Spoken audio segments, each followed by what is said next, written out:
할렐루야.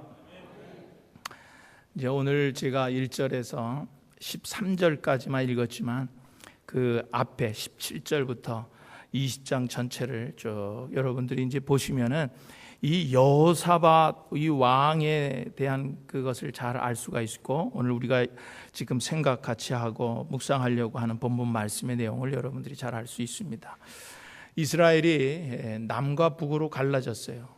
그래서 북은 이스라엘, 남은 유다 이렇게 갈라졌는데, 남유다의 네 번째 왕으로 이제 된 사람이 이 여호사밧입니다. 남유다의 네 번째 왕, 4대 왕이 이제 여호사밧이 이제 왕이 되었어요. 그런데 이 여호사밧은 남유다에서 25년간을 통치했는데, 이 여호사밧 왕에 대한 기록이 역대하 17장부터 20장까지 길게 기록된 것을 보더라도 그 업적이 아주 훌륭한 그런 왕이었다 하는 것을 우리는 알 수가 있습니다. 17장에 보면 이 여호사밧이 이제 유다의 4대 왕으로 등극을 하는데, 그 왕에 오르자마자 여호사밧 왕이 한 일이 뭐냐고 하면은 종교 개혁을 단행합니다.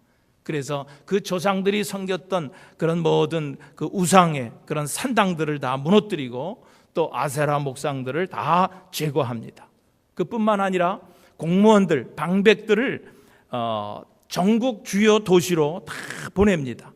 그런데 보낼 때 뭐를 들려서 보내냐면은 율법책을 들려서 보냅니다. 그래서 그 유다 나라의 전국 주요 도시로 가서 그 율법책을 가지고 가서 그 백성들에게 가르치게 하고 하나님 앞에 예배하게 하는 그런 일들이 17장에 이제 나타나고 있는 것을 볼 수가 있습니다. 그런데 이제 여호사밧이 그렇게 좋은 일을 하면서도 실수를 한 것이 있는데, 그것이 이제 18장에 보면은 실수를 하는데, 어떤 실수를 하냐고 하면은 그 북이스라엘에 아주 완악한 그런 왕이 있는데 아합 왕이 있었습니다. 그런데 그 아합 왕하고 사돈 관계를 맺게 되는 거예요. 그래서 여호사밧의 아들, 자기 아들 여호람과 그 흉악한 아합의 그 왕 딸 아달랴를 결혼을 시킵니다. 근데 이제 그런 것뿐만 아니라 여호사밧 왕과 그 아합 왕이 동맹을 해가지고 아람 왕을 치러 길랏 라못으로 올라갔다가 거기서 아주 참패를 당합니다. 그래서 그 전쟁에서 아합 왕은 전사하고 여호사밧은 겨우 목숨만 건져가지고 이제 돌아오는 그런 기사가 이제 18장에 기록되고 있는 것을 알 수가 있어요. 그리고 19장에 넘어오면은 여호사밧이 이 아합과 동맹했던 일로 인해 가지고 그 당시에 선지자 예후에게 책망을 듣습니다.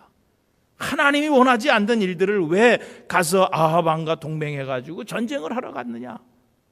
그러니까 당신이 그렇게 참패를 당하지 않았느냐? 이런 책망을 듣고 이 여호사밧 왕이 다시 정신 차리고 제2의 종교 개혁 운동을 일으켰던 것이 이제 19장에 기록이 되고 있는 것을 알 수가 있습니다. 그리고 오늘 이제 20장, 오늘 이제 본문 말씀이 나오는 거예요. 오늘 우리가 읽은 이 본문 말씀은 여호사밧 이 왕이 죽기 6년 7년 전에 유다 나라의 주변 부족인 모압 자손, 암몬 자손, 그런 마움 사람들이 연합하여서 이제 여호사밧 왕을 치러 온다는 소식을 듣게 된 거예요. 이 사건은 여호사밧 왕에게 뿐만 아니라 국가적인 위기를 당한 것이라 생각이 됩니다.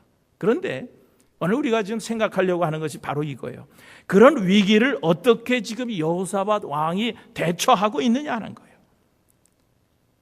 국가적인 위기, 민족적인 위기, 자신에게도 그런 큰 위기를 어떻게 이 여호사밧 왕이 해결해 나갔느냐 하는 것을 보면은요, 오늘 우리들에게도 끊임없이 오는 여러 가지 문제들, 이런 위기들이 닥쳐오는데 이런 문제들을 어떻게 해결해 나갈 것이라는 거 하는 것을 오늘 본문에서 잘 말씀해 주고 있다고 하는 거예요.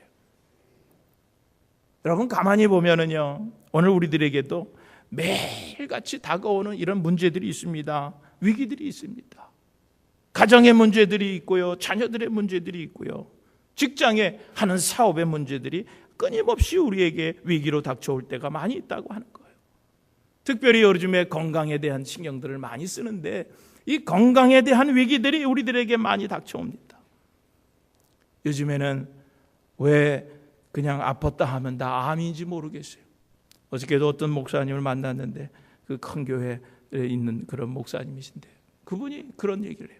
목사님 9월 달은 참 이상해요. 그래.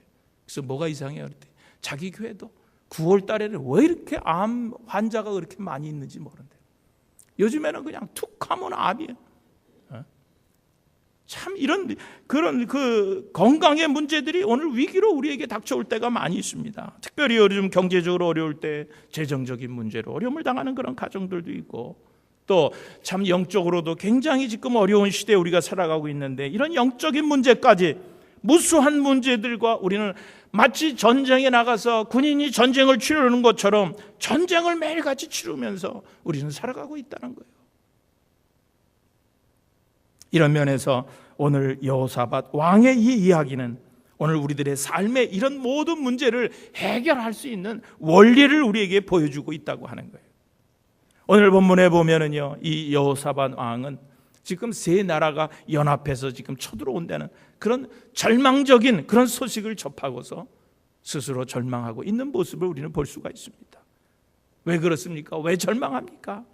이 세 나라가 연합해서 쳐들어올 때 그 세 나라를 상대해서 전쟁에서 이길 수 있는 그런 승산이 없기 때문에 지금 걱정을 하고 있는 거예요.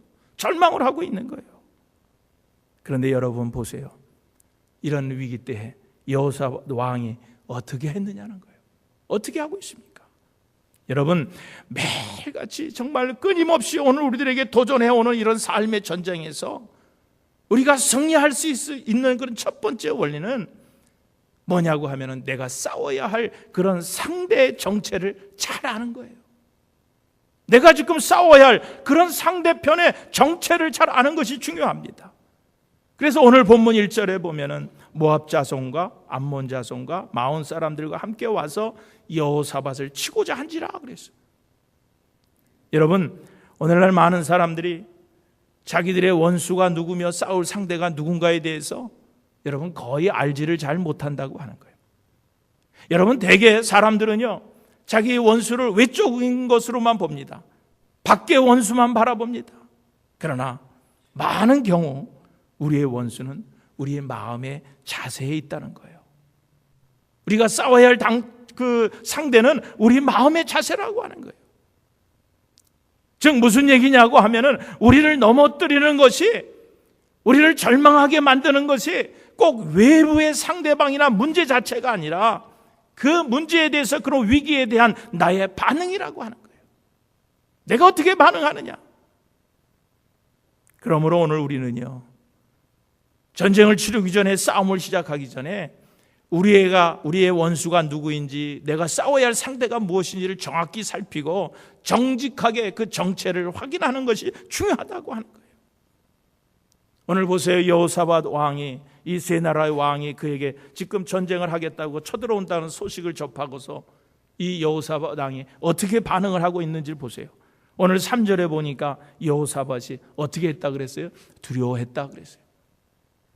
여호사밧 왕이 세 나라가 지금 연합해가지고 쳐들어온다는 그런 소식을 듣고 여호사밧이 두려워했다 그랬어요. 두려워했다. 여러분, 이 두려움이라고 하는 것은 오늘 모든 사람들이 이런 위기가 올 때 반응하는 전형적인 그런 반응인 것입니다. 문제가 닥쳤을 때, 어떤 위기가 내게 왔을 때 두려운 마음이 들게 돼 있어요. 나에게 어떤 일이 일어날까? 앞으로 나는 어떻게 될 것인가? 대개는 이런 두려운 반응을 보입니다. 물론 위기가 오고 문제에 부딪히게 되면은요, 우리 사람이기 때문에, 인간이기 때문에 당연히 두려워할 수 있습니다. 그러나 여러분, 그 두려움이라고 하는 것이 나를 망치고 쓰러뜨리도록 그냥 놓아두서는 안 된다고 하는 거예요. 만일 우리가 이런 두려움을 다시 일어설 수 있는, 다시 회생할 수 있는 어떤 동기로만 만들 수 있다고 하면은요, 우리는 그런 위기 속에서도 얼마든지 위기를 승리로 바꾸며 살아갈 수가 있습니다. 그러나 이런 두려움으로 말미암아서 우리가 좌절하게 되고 포기하고 하나님께 분노하면서 왜 이런 일이 하나님 나에게 일어나야 합니까? 라고 이런 원망과 불평이 쌓인다고 하면은 결국 그 두려움이 나를 어떻게 하는 거예요? 망치고 만다는 거예요. 그런데 여호사밧 왕을 한번 보세요. 오늘 3절 4절에 보니까 그도 정말로 절망할 수밖에 없는 그런 상황을 만났을 때 두려워했습니다. 두려워했어요. 우리가 똑같이 두려움이 있었습니다. 그러나 그는 어떻게 했어요? 어떻게 했어요? 그는 모든 백성들에게 뭘 선포합니까? 금식을 선포하고 모든 백성들로 하여금 기도하기 위해서 너희들 성읍에서 다 나오라는 거예요. 성전으로 다 모여서 하나님 앞에 기도하자는 거예요. 그러니까 두 번째로 삶의 전쟁에서 승리하는 원리는 뭐냐고 하면 우리의 모든 문제를 주님께 맡기는 거예요. 주님께 맡기는 거예요. 여러분, 기도는 삶의 전쟁을 할 때 사용하는 마지막 무기가 아닙니다. 기도는요, 마지막 무기가 돼서는 안 돼요. 첫 번째 무기가 돼야 돼요. 제일 먼저 해야 될 것이 기도라고 하는 것이죠.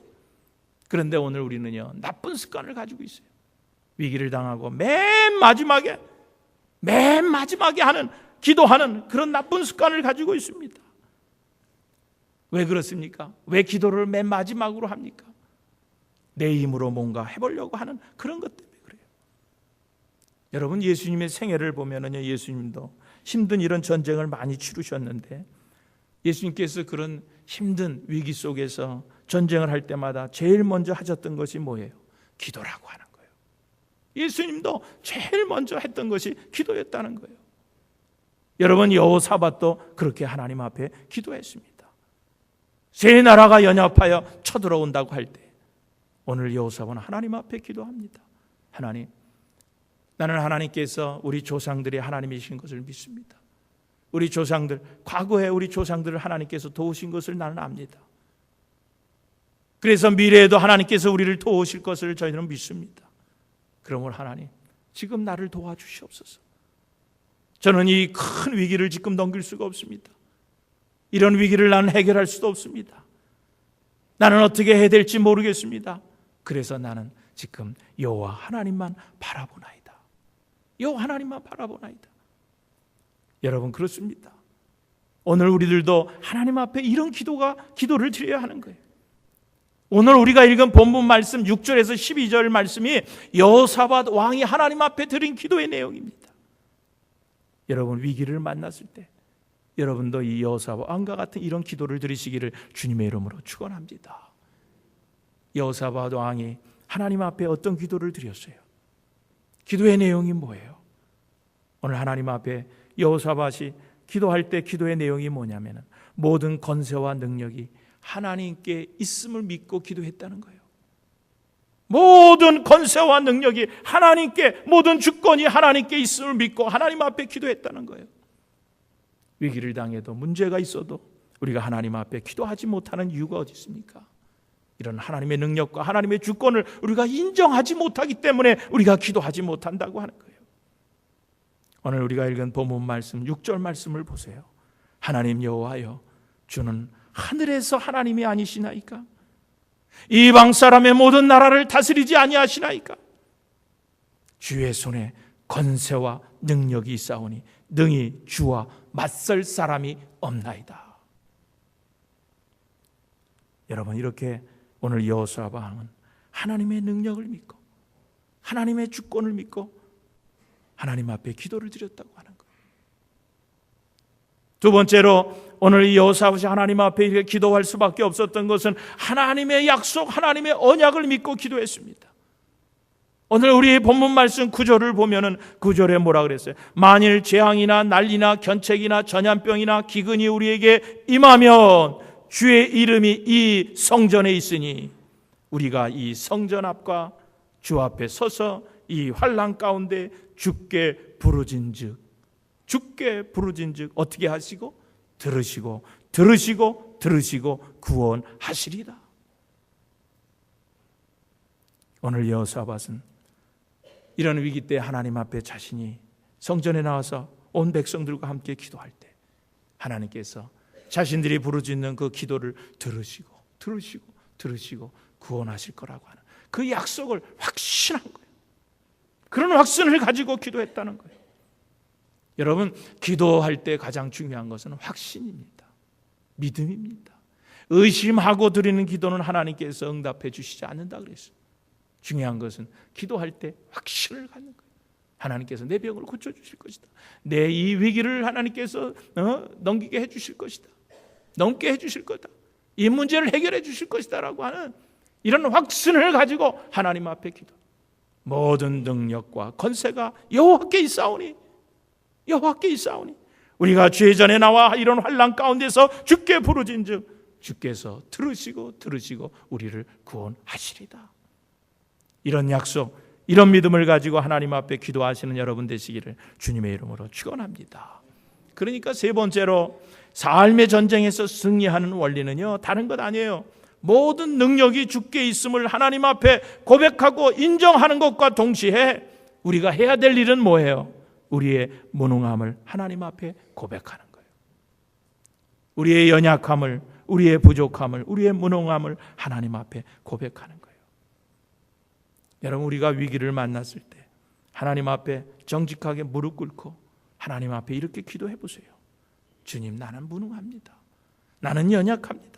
나는 하나님 아무것도 할 수 없습니다. 그러므로 주님, 나를 도와주세요. 하나님의 도움이 필요합니다. 오늘 이런 기도를 하나님 앞에 드려보세요. 여러분, 오늘 우리가 하나님 앞에 하나님, 나는 문제가 있습니다. 하나님, 나는 주님의 도움이 필요합니다. 이렇게 내 자신의 무능함을 인정하고 하나님 앞에 고백할 때 하나님의 도움은 시작이 되는 거예요.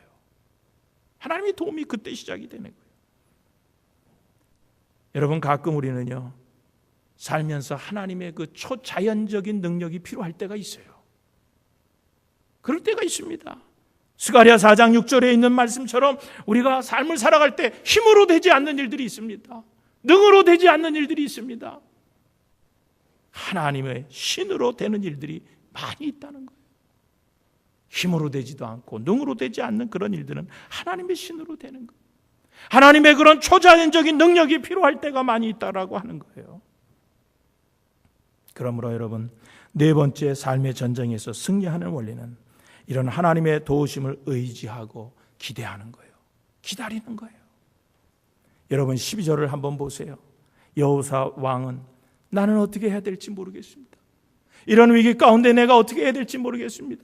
그래서 오직 주만 바라보나이다. 오직 주만 나는 어떻게 할지 모르겠어요. 그래서 오직 주님만 이 시간 바라보나이다라고 고백하고 있는 모습을 볼 수가 있습니다. 여러분, 사실 이 여호사밧 왕은요, 17장 13절에서 19절까지 보면은요, 거기에 지금 군사력, 그 여호사밧 왕이 거느릴 수 있는 군사력이 몇 만이었냐고 하면 116만 명이에요. 116만 명입니다. 군사력, 그런 막강한 군사력을 가지고 있었어요. 여러분, 세 나라가 아무리 연합해서 지금 그 여호사 왕을 쳐들어온다고 할지라도 116만이라고 하는 막강한 군사력을 가지고 있었기 때문에 한번 해볼 만한 전쟁입니다. 해볼 만한 전쟁이에요. 그러나 여호사밧은 이미 그런 경험을 했어요. 무슨 경험을 했다 그랬어요? 아까 제가 처음 설교를 시작할 때 그 북이스라엘의 아합 왕하고 연합해가지고 전쟁을 치러 길르앗 전투에 나갔다가 아주 패배의 쓴맛을 봤어요. 자신 있게 나갔다가 아주 그냥 패배의 쓴맛을 보고 왔기 때문에 오늘 여호사밧 왕은 그런 116만이라고 하는 막강한 군사력을 가지고 있었지만은 그 군사력을 의지하지 않았다는 거예요. 여호사밧 왕은 깨달은 거예요. 하나님이 함께 하지 않는 전쟁은 반드시 패한다는 진리를 여호사밧 왕은 깨달았다고 하는 거예요. 아무리 숫자가 우세하고 좋은 무기를 가졌다고 할지라도 그 전쟁이 정말 하나님이 원하시지 않는 전쟁일 때는 아무 의미가 없다는 거예요. 여호사밧은 그것을 깨달았어요. 그래서 15절에 보면은 여호사밧 왕은 뭐라고 고백합니까? 전쟁은 하나님께 속한 것이다 고백하고 있습니다. 여러분, 다윗과 골리앗의 싸움에서도 마찬가지예요. 오늘 우리는 거기서도 우리는 이런 진리를 깨닫게 된다고 하는 거예요. 정말 거대한 신장을 가진 골리앗 앞에선 이 연약한 소년 다윗이 뭐라고 고백을 하면서 이 골리앗을 쓰러뜨립니까? 여호와의 구원하심이 칼과 창에 있지 아니함을 저 무리에게 알게 하리라. 전쟁은 여호와께 속한 것인즉 그가 우리를 우리 손에 넘기리다. 그가 너희를 우리 손에 넘기시리라. 이런 믿음을 가지고 하나님께서 함께 하시고 전쟁에서 승리케 하시다는 이 믿음을 가지고 그리고 골리앗 장군을 향해서 나갈 수 있었다고 하는 거예요. 여러분, 여호사밧 왕도 마찬가지. 이 진리를 깨달았기 때문에 자기의 그 막강한 군대를 의지하지 아니하고 오직 여호와 하나님만 의지했다는 거예요. 인간적인 수단을 다 포기했습니다. 그리고 오직 전능하신 하나님의 능력을 의지한 거예요. 하나님만 바라봤습니다. 자기의 군사력, 인간적인 모든 방법을 포기하고 오직 하나님 절대 신앙으로 살아갈 수 있었다고 하는 거예요. 저는 이 말씀을 묵상하면서 오늘을 사는 오늘 우리들에게도 이런 믿음이 필요하다는 것을 느꼈습니다. 여러분, 오늘 우리들에게도 이런 믿음이 필요해요. 여러분, 그 전에만 이런 믿음이 필요했던 게 아니에요. 지금도 이런 현 상황 속에서, 우리 현실 속에서 이런 믿음이 필요한 거예요. 여러분, 믿음은 변하는 게 아니에요. 여러분, 진리는 변하지 않습니다. 아무리 시대가 바뀌었어도 하나님을 믿는 신앙만큼은 우리가 변하면 안 되는 거예요. 변할 수가 없어요. 여러분, 오늘날 우리에게도 이 악한 마귀가 다양한 방법으로 우리를 공격해 옵니다. 여러분, 그럴 때 오늘 믿는 자들은, 우리 성도들은 자신이 가지고 있는 재력이나 권력을 의지해서는 안 된다고 하는 거예요. 자신의 경험을 믿고 행동해서는 안 된다는 거예요. 지금도 변함없이 오늘 우리를 사랑하시고 우리와 함께 하시기를 원하시는 하나님만 바라보는 믿음으로 살아가야 한다는 거예요. 그런 믿음으로 가야 돼요. 여러분, 그럴 때 거기에 승리가 있고, 그럴 때 거기에 능력이 있고, 거기에 기쁨이 있고, 거기에 축복이 있다는 거예요. 다윗도 시편 62편 8절에 뭐라고 고백합니까? 백성들아, 시시로 그를 의지하고 그 앞에 마음을 토하라. 하나님은 우리의 피난처시로다. 이런 믿음이 여러분들에게 있게 되기를 주님의 이름으로 축원드립니다. 그러므로 다섯 번째, 삶의 전쟁에 승리하는 원리는 이런 믿음 안에서 기다리는 겁니다. 믿음을 가지고 기다리는 거예요. 15절에 하나님은 우리에게 뭐라고 말씀하십니까? 우리가 13절까지 읽었지만 15절에 보면 하나님은 우리에게 말씀하시기를, 이 큰 무리로 인하여 두려워하거나 놀라지 말라. 이 전쟁은 너에게 속한 것이 아니요 하나님께 속한 것이니라. 하나님께 속한 것이다. 오늘날 수많은 우리 그리스도인들이 자신의 힘으로 하나님의 전쟁에 나가서 싸우려 하기 때문에 지치는 거예요. 절망하는 거예요. 하나님이 싸우셔야 할 그런 전쟁터에 나가서 내가 싸우려고 하다 보니까 거기서 지치고 절망하게 되는 거예요. 왜 하나님이 싸우셔야 할 그런 전쟁에서 우리가 싸우려고 하세요? 왜 여러분들이 싸우려고 하세요? 제가 목회를 시작하면서 지금까지 목회하면서 착각했던 것들이 있었어요. 그게 뭐냐고 하면은 세상의 모든 짐을 내가 지고 가려고 했다고 하는 거예요. 그러다 보니까 여러분, 막 목회하는 것이 피곤한 거예요. 지치고 또 때로는 하나님 앞에 불평할 때가 있어요. 원망할 때가 있었습니다. 어느 날 저는 이런 문제들을 가지고서 하나님 앞에 기도할 때 하나님께서 제게 그런 말씀을 주시는 거예요. 고 목사야, 이제부터 내가 일하마. 이제부터 내가 일하마. 너를 통해서 내가 일하도록 하겠다. 너를 통해서 내가 일하겠다. 기도하는 가운데 이런 말씀을 들으면서 저는 마음이 얼마나 편안하고 여유롭고 은혜로웠는지 모릅니다. 저는 전에는요, 제 어깨에 이 땅의 모든 문제들을 지고 내가 가야 할 것인 줄 알았어요. 그러나 하나님의 말씀이 제게 이런 말씀이 있은 후에, 네가 세상의 모든 문제를 네가 해결할 수 있느냐? 네가 나를 정말 믿는다고 하면은 그 짐을 내게 맡겨라. 그 짐을 내게 맡겨라. 내가 이제부터 지고 가줄게. 내가 이제부터 지고 가줄게. 오늘 저뿐만 아니라 여러분에게도 이런 은혜가 여러분에게도 있게 되기를 주님의 이름으로 축원합니다. 17절을 보세요. 17절을 보시면 이 전쟁에는 너희가 싸울 것이 없나니 대열을 이루고 서서 그랬어요. 이 전쟁에는 너희가 싸울 것이 없나니 대열을 이루고 서서, 그래서 대열을 이루고 서서라고 말하고 있습니다. 이 뜻이 뭐예요? 다른 뜻이 아니에요. 너는 하나님만 의지하고 믿음을 가지고 자신만만하라는 거예요. 믿음을 가지고 자신만만하라는 거예요. 여러분, 우리는 무엇이 좀 어려우면은요, 도피할 생각부터 합니다. 어려운 상황에서도 여러분 도피해야 한다고 하는 것은, 여러분, 그것은 하나님의 뜻이 아니라고 하는 거예요. 왜 그렇습니까? 하나님은 어떤 문제도 해결할 준비가 되어 있고 능력이 있기 때문에 그렇습니다. 그러니까 위기를 당했을 때 우리 믿는 자들은 도피하면 안 돼요. 도망가면 안 돼요. 여러분, 그러므로 우리는 이제 우리가 어디에 서야 하겠어요? 어디에 서야 하겠어요? 오늘 여호사밧 왕은 우리에게 고백합니다. 하나님께 쓰라는 거예요. 하나님 앞에 서서, 이 전쟁에는 너희가 싸울 것이 없나니 대열을 이루고 서서, 옛날 성경에 항우를 이루고 서서, 그래서 예수 그리스도께 쓰라는 거예요. 주님께 쓰라는 거예요. 그리고 뭐라고 말씀하십니까? 너희와 함께한 여호와가 구원하는 것을 너희가 보리라. 하나님께서 너희 앞에서 행하시는 일들을, 기적들을, 그런 능력들을, 그런 은혜들을 너희가 보리라. 싸울 생각하지 말고 이 앞에 내가 바로 서서 자신감을 가지고 정령하게 그 앞에 서 있으면은 하나님께서 우리 앞에서 하나님의 능력을 베풀어 주신다는 거예요. 행해 주신다는 거예요. 여러분, 오늘 우리들도 위기가 닥치면은 하나님 앞에 기도합니다. 그럴 때마다 하나님은 여러분에게 뭐라고 말씀하실 것 같아요? 뭐라고 말씀하실 것 같아요? 내가 한다. 내가 함께 한다. 오늘 이 말씀을, 이 위로를 믿으시기를 주님의 이름으로 축원드립니다. 여러분, 그런 믿음을 가지고 살아야 우리가 편안하게 살 수 있는 거예요. 위로가 되는 거예요. 우리 마음속에 용기가 가득 차게 되는 거예요.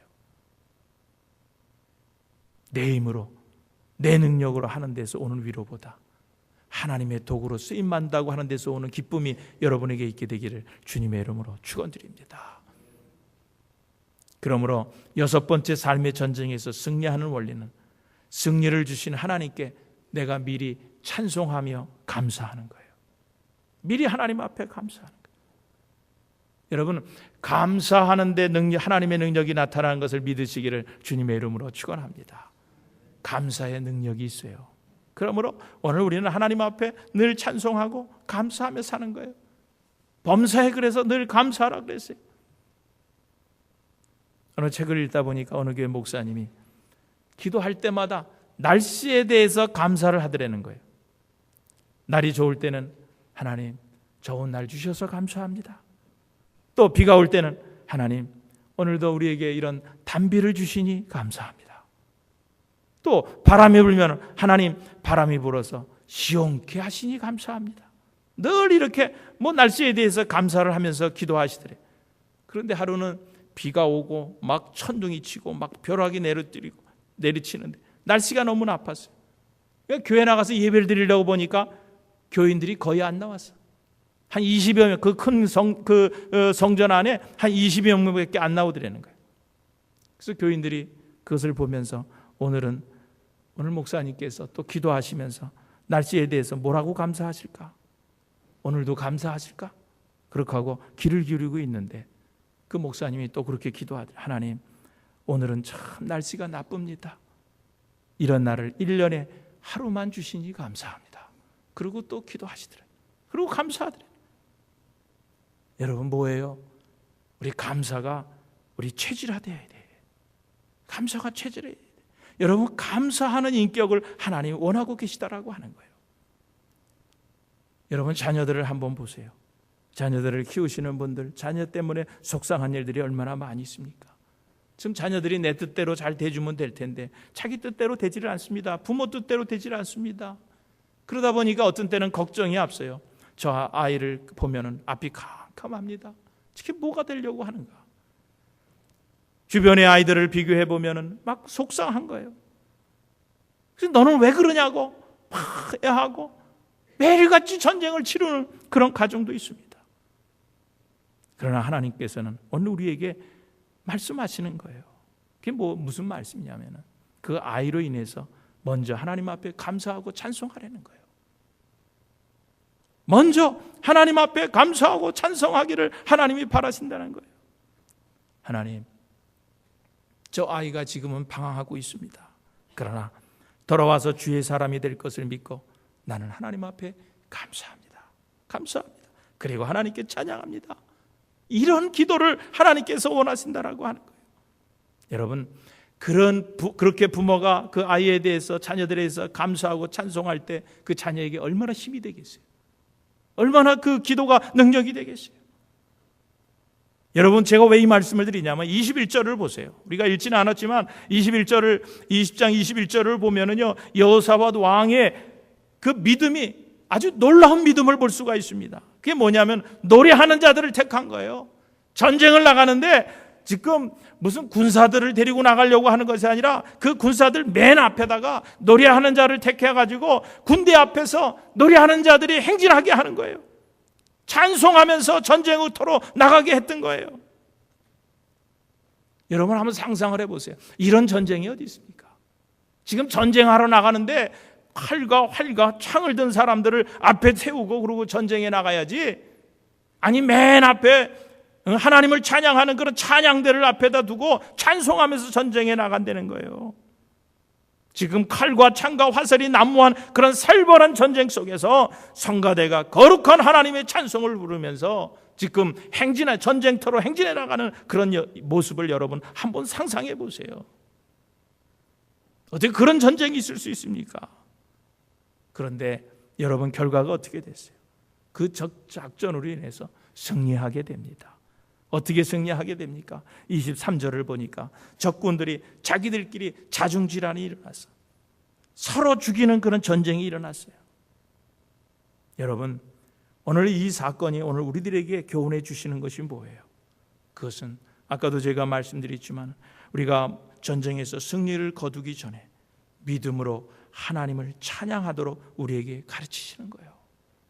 위기 앞에서 오늘 우리들이 먼저 해야 될 일이 뭐냐? 하나님 앞에 기도하는 것뿐만 아니라 하나님 앞에 감사하고 하나님 앞에 찬양하려는 거예요. 여러분, 찬양은 참 위대한 것입니다. 찬양은 오늘 본문 말씀처럼 여러분 전쟁을 이기게 해주시는 거예요. 사울 왕이 악신이 걸렸어요. 악신이 들었어요. 다윗이 그 사울 왕 앞에서 수금을 탈 때 여러분 그 악신이 물러갔어요. 찬양할 때 악신이 물러갑니다. 사도행전 16장에 보면 바울과 실라가 그 빌립보 감옥에 갇혀 있을 때 그 감옥 안에서도 어떻게 찬송한, 하나님 앞에 찬송할 때 그 열악한 환경이 좋은 환경으로 바뀌었던 것을 볼 수가 있어요. 감옥 문이 열리면서 그 악한 현실이 좋은 현실로 바뀔 수 있었다고 하는 거예요. 그게 바로 찬양의 능력인 것입니다. 그래서 시편 기자는 시편 22편에서 위대한 고백을 합니다. 이스라엘의 찬송 중에 거하시는 여호와요. 이스라엘의 찬송 중에 거하시는 여호와요. 하나님께서 찬송 중에 거하신다는 거예요. 여러분, 여기 거하신다고 하는 그 의미는 보좌를 세우신다는 거예요. 하나님의 보좌를 세우신다는 거예요. 그러니까 이게 무슨 얘기냐면은 하나님을 찬송하는 그 순간 하나님은 우리의 왕이 되시고 하나님은 그 찬송하고 있는 곳에 능력과 영광과 위로를 베풀어 주신다는 거예요. 여러분, 이 땅에 사는 모든 인생들은 예외 없이 여러 가지 다양한 위기를 만날 수 있습니다. 여러분, 그것은 예수를 믿는 성도라고 예외가 아닙니다. 누구나 이런 참 예외 없이 이런 다양한 위기를 만날 수 있습니다. 이런 위기를 만난 우리 인생들은 어떻게 해야 돼요? 먼저 하나님 앞에 달려와서 기도하는 거예요. 하나님 앞에 기도하고 또 하나님 앞에 예배하고 하나님 앞에 감사하고 하나님 앞에 예배하고 감사하고 찬송할 때 여러분, 오늘 우리가 만난 위기는 결코 절망적인 것이 아니라고 하는 거예요. 오히려 그 위기 때 하나님을 의지함으로 축복으로 전환될 수 있다고 하는 것을 믿으시고 여러분, 어떤 위기 앞에서도 주님만 바라보고 하나님의 은혜와 축복이 여러분에게 모두에게 있게 되기를 주님의 이름으로 축원드립니다.